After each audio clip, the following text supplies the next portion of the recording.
Sonny, it feels like it's been an eternity. When was it? Was it October? October, yeah. Was it the beginning of October, I think? Yeah. Was it back at where was that? At the Donny Race Course, wasn't it? Yeah. Where you fought Aussie JV, yeah.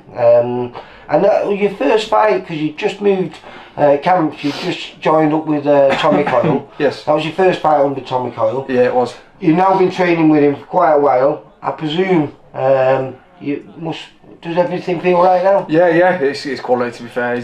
He's a character in it, Tommy, and I've got Connor as well. So I've got Tommy at one side, Connor at the other, and we're just like bouncing in between. And Connor just picked up his first title, didn't he? Yeah, Central area. Yeah, and he made it look easy as well against a decent lad in, was it Kane Selvin? Oh right, yeah. And he just boxed his lugs off. It was quality. Where was that? That was in Donny as well. Do you know it's the first time they've used the venue, and I think it's the last time they're going to use that venue as well. So it was a nice venue, but I don't know what's going on. I can't remember the name of the place. It was like a church place or something. Right. Well, I've just been fortunate to film 6 great rounds with a young kid who's going to make his debut on May the 13th. A new signing, a heavyweight signing. Yeah. 6'7". He's a big lad, isn't it? Yeah, he's a giant, and what I like about him is he's not a big lazy heavyweight. He throws quick, and he can work inside as well for a giant as well. I rate him. He was good.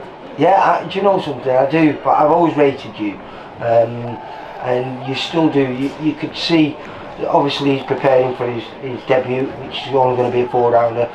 You have been preparing for a 10-rounder, which is going to be a week on Saturday at Hull at the City Hall, which is you've never fought there, have you? No, it's like the York Hall of Hull, and everybody's fought there apart from me. Even kids that have only had one fight in Hull have fought there. And I've just been unlucky. It's like it wasn't meant to be. Well, it is meant to be because it's always been your dream. You've wanted to headline and top the bill at the York Hall. We're now going to do that. We're not sure. We think it's just going to be an 8-rounder now, but it's still the first little tick of the to-do list in your boxing career. Like you just said, it's been a dream of mine, and now I can tick that first one off, and then we'll go get the next one. Well, I mean, I think you've been ready for a while. I think you were almost ready when I first watched you, because you do things that I don't see many cruiserweights doing. Your variety of shots are wonderful. Your body punching is wonderful. The way you make openings for yourself. You know, you're a very clever fighter. Yeah. Well, I think you've got to be, really. You've got to have that, because in our division, everyone hits hard, everyone's big, everyone's got like quicker hands than heavyweights. You know what I mean? Everyone's like sort of feet has got that amateur style that can move in and out. So what you got to think, what makes you different to the rest, and you've just got to find these little things and sort of utilise them. Just little things that can pip you to the post of them. Do you think this is a year where we get a chance to see you fight for those titles? It's got to be, hasn't it? End of this year. So we'll get this one. I reckon we could get like another 2, maybe even 3 more this year. Because everything went perfect at the beginning. Before lockdown, everything went perfect, because I think you got 5 fights under your belt in quite quick succession. Then lockdown came, and then I think we ended up having the little fight in the car park, didn't we? With Phil, it was quite big heavyweight. Big Phil, yeah. I think that's who they're fighting. Exactly, I was just talking to him about it. But I think you were giving away around about 50 pound, a good 4 stone plus, wasn't it? Yeah, it was a big lump. But it didn't stop you from almost getting him out of there, mate. Yeah, I know. I was saying that. I said to them, I was thinking, I don't think I was like necessarily hating him. I just think I got him really tired and then he fell over.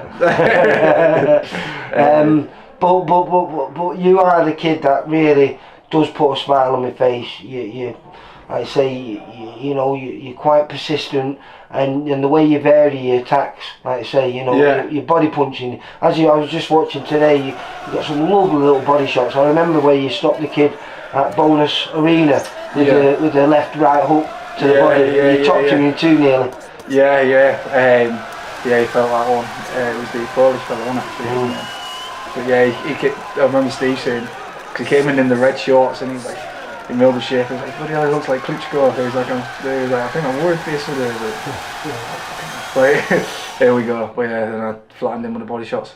The quality out of them shots. I know, like, obviously when you spar and stuff, you can get a look at the faces when you throw them, so I know the work. I love that, because you before you didn't really spar. I don't think you've ever met Lewis before. No. And so you didn't really talk prior to the spar, but afterwards, I mean, even I think the last 30 seconds of the spar, you were laughing with one another. So what was that about? So I'd done that thing where I pulled his glove down and hit him with the right hand, and then the very last round he done it back to me, so I smiled and nodded at him. But yeah, I'm glad I've done some work with him, because I thought we worked really well together, and we can carry that in the future. Do you know something? I did mention it to Andy that it'd be a good spar for his lad sparring you, purely because of he's a big, tall guy who can move a little bit for heavyweight. Yeah. And I remember when I first filmed in the amateurs, he was about the same size as you are now. He was about 91 kilos. And even though he was fighting as a super heavyweight, he wasn't really a super heavyweight. But that was 4 years ago, and he's grown. And he's really filled out now. So I think some 100 odd kilo, he said. And even though he's got the frame to be really, really big, I think it suits him being like, he's not slim by any stretch, is he? But like a bit athletic, because he's got that. He can box as fast as a cruiserweight, but he's a bit like a filled out version of Jordan Thompson, the good cruiserweight. You know, because he's the same size as him, 6'7", freakishly tall, great set of shoulders on him, just slightly more thick set now. So there's no way he'd be make cruiserweight now, but he could have 3 or 4 years ago when I first met him. But like I say, we're not sure of an opponent at present, but we know you're going to be topping the bill at Hull City Hall, doing your first. Is it going to be your first 8 round of this? I think so, yeah. Hopefully less though. Well, actually, that's how it normally happens. If you look at your record, because you're 9-0 now, and I think you got 4 KOs, and it always goes whereby you stop 1 point, stop 1 point, stop 1, and I think last time it was points, so a stoppage is due, mate. I almost changed the tide with that. I almost got but then I bloody little blood in that last round. I know. Yeah, so it's a good thing I did that, because then this one's going to be a stoppage at home. Were you purposely cautious in that fight? Because did you want to get the round in? Because of this was your first fight under Tom, and you wanted him to see what you were about. So we was driving there, and then Tommy was like, he said, if you flatten him really early on, I will not be happy. He was saying, don't try and knock him out.